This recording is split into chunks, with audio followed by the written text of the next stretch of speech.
Quiero dedicar unas palabras a los acontecimientos vividos estos días en torno a la fraternidad sacerdotal San Pío X y al decreto de excomunión que ha suscitado un intenso debate dentro y fuera de la Iglesia. Muchos medios de comunicación hablan de un cisma. Sin embargo, desde un punto de vista histórico y canónico, esta afirmación debe formularse con prudencia.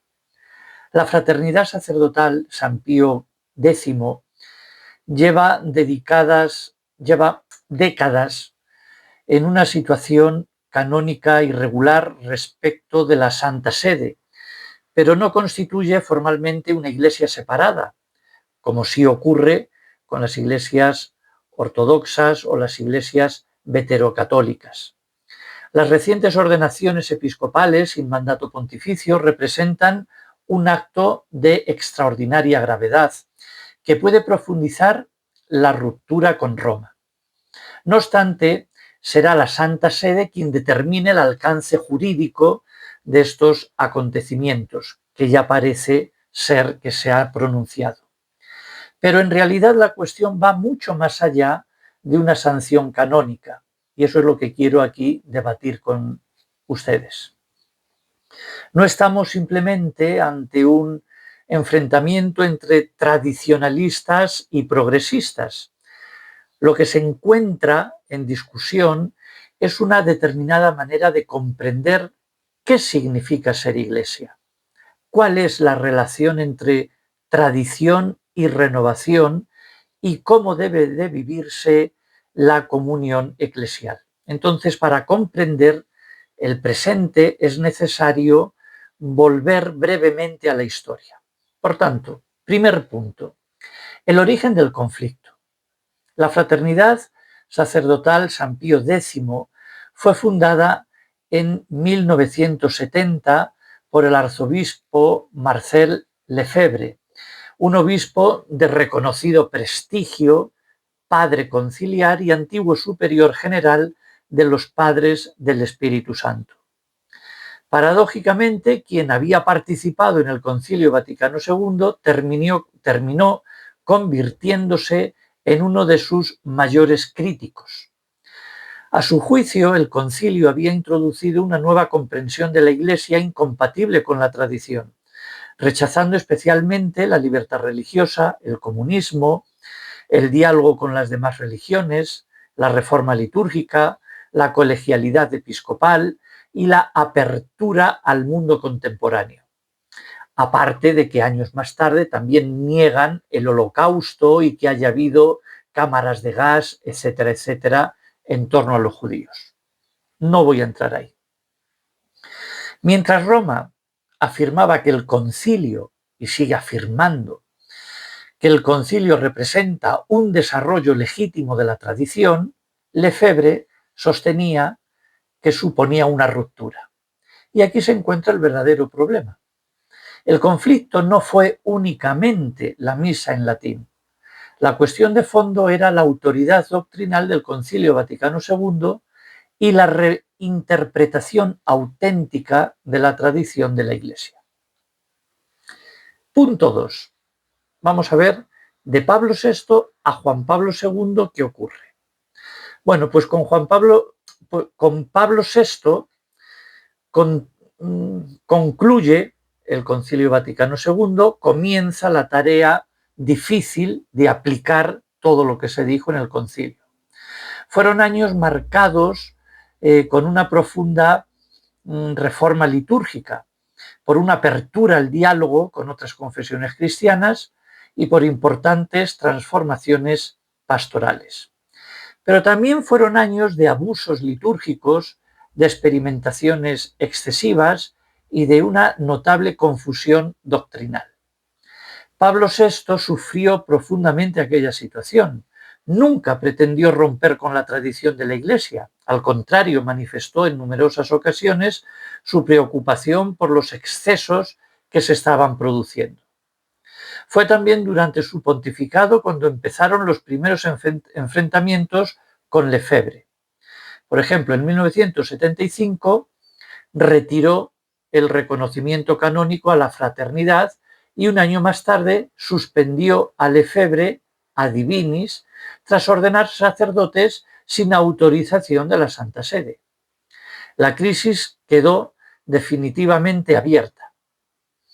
Luego, con Juan Pablo II, se intentó durante años alcanzar una solución.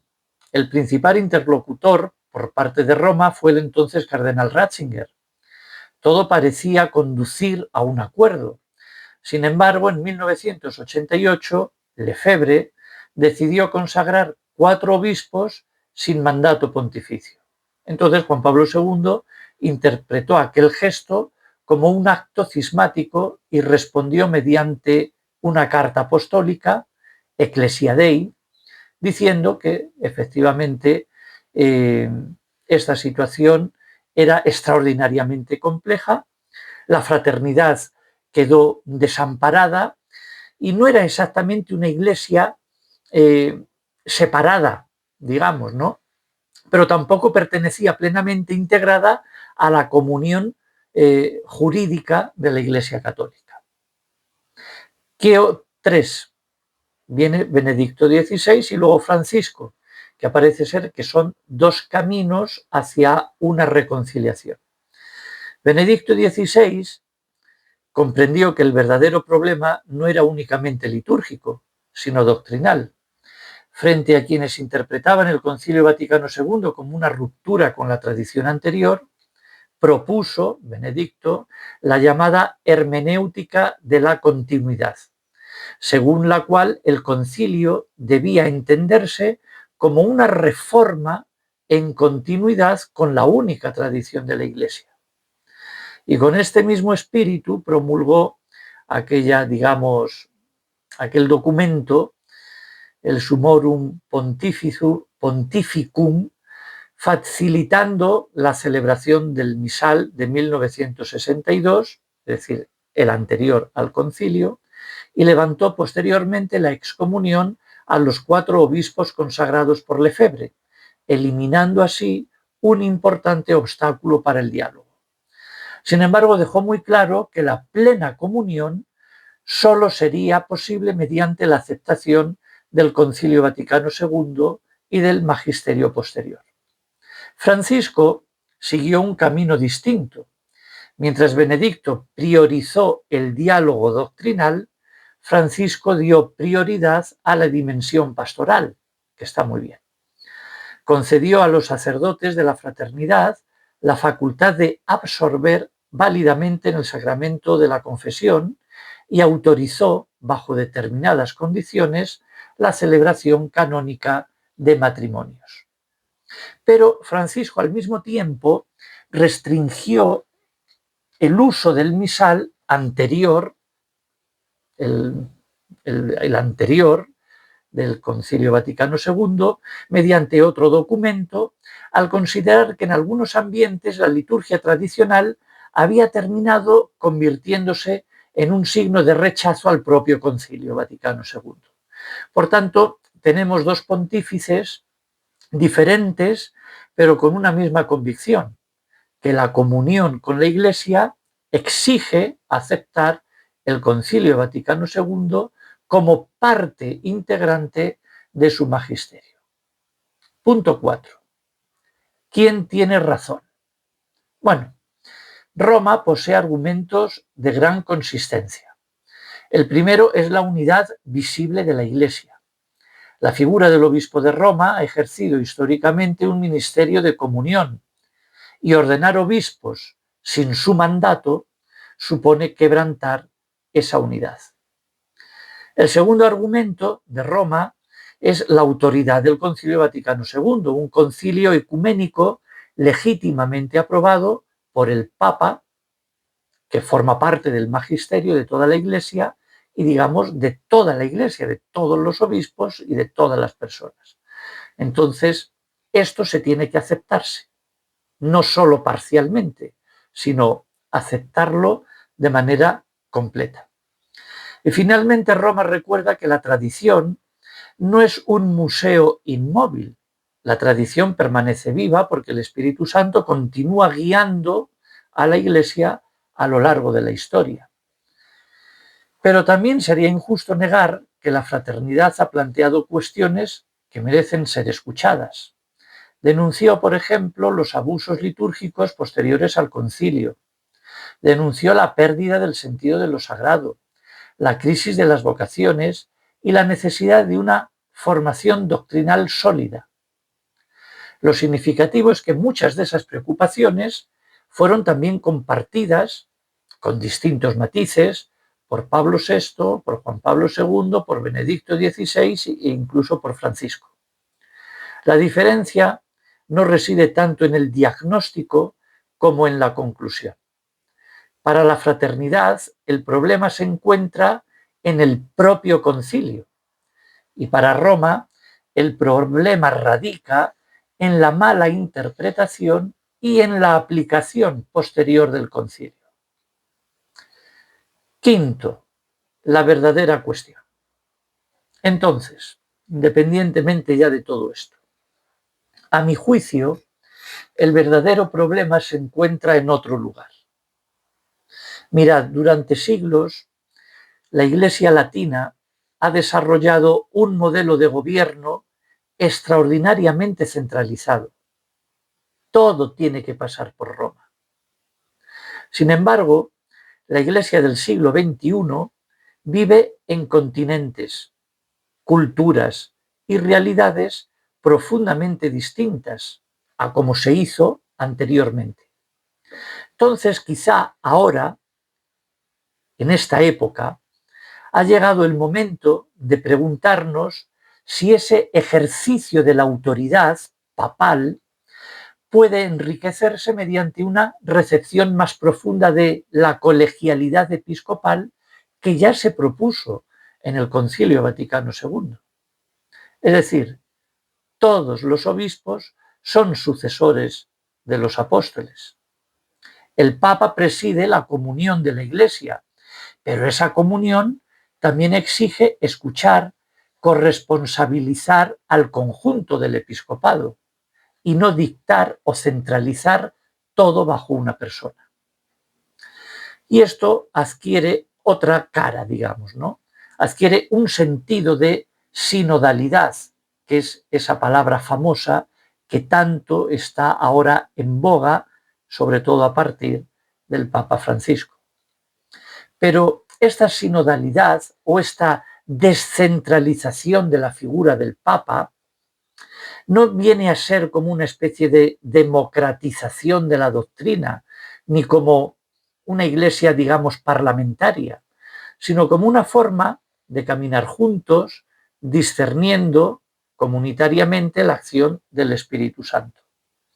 Por eso tal vez el futuro pase por una mayor responsabilidad de las iglesias particulares, es decir, de las conferencias episcopales de cada territorio, de cada país, manteniendo siempre, bueno, eso sí, la comunión con Roma como principio de unidad, pero evitando identificar unidad con uniformidad. Es decir, todo tiene que pasar por Roma. Y a lo mejor no todo tiene que pasar por Roma. No todos los obispos que son elegidos los tiene que elegir el Papa. Los podrá elegir un conjunto, quizá la nación misma o un territorio. Es decir, no todo tiene que pasar por Roma, ni todo tiene que pasar por el Papa. Es decir, lo que se está pidiendo quizá en una iglesia a corto plazo o a largo plazo es una descentralización de la figura del primado de Pedro. Y quizá a lo mejor todo esto que está sucediendo sea un camino abierto hacia eso. Conclusión. La historia demuestra que los cismas nunca producen verdaderos vencedores. Cada ruptura empobrece más a la Iglesia. Roma necesita escuchar las inquietudes legítimas de quienes aman sinceramente la tradición y no estar, digamos, sancionando, sentenciando y autorizando todo. Y la fraternidad necesita reconocer que la tradición nunca puede situarse por encima de la comunión eclesial. Quizá el mayor legado del Concilio Vaticano II haya sido recordarnos que la Iglesia es, ante todo, un misterio de común unión, de comunión. Una comunión o una unión que no exige pensar todos exactamente igual, sino permanecer unidos en la misma fe, pero respetando la diversidad legítima de sensibilidades, de espiritualidades y de tradiciones. ¿Por qué hay que estar bajo el paraguas de Roma? Cuando hay muchas sensibilidades, muchas culturas, muchos matices muy abiertos, muchas culturas que ven las cosas de otra manera.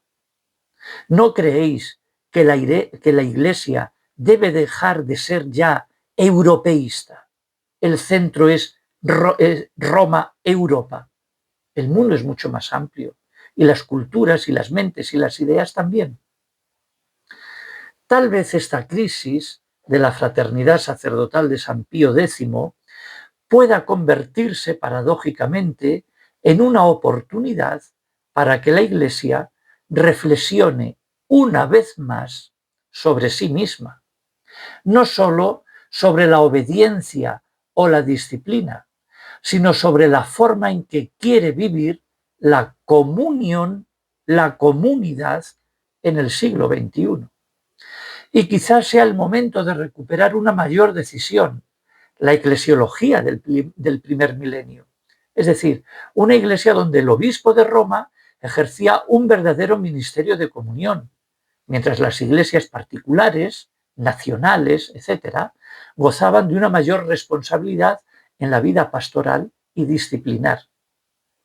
Si el primado petrino logra comprenderse cada vez más como un servicio a la unidad y menos como un ejercicio exclusivamente jurisdiccional, es decir, de jurisdicción, quizá pueda abrirse nuevos caminos, no solo para la reconciliación con la fraternidad de San Pío X, sino también para avanzar en el diálogo con las iglesias ortodoxas, con la comunión anglicana y con otras iglesias históricas, que son profundamente doctrinales, católicas, pero que distan de su unión con el Papa, con el primado del Papa. Porque la verdadera catolicidad nunca ha consistido en eliminar diferencias, sino en hacer posible que la diversidad permanezca unida en torno a Cristo. Y ese probablemente sea uno de los grandes desafíos que el Espíritu Santo plantea hoy a la Iglesia.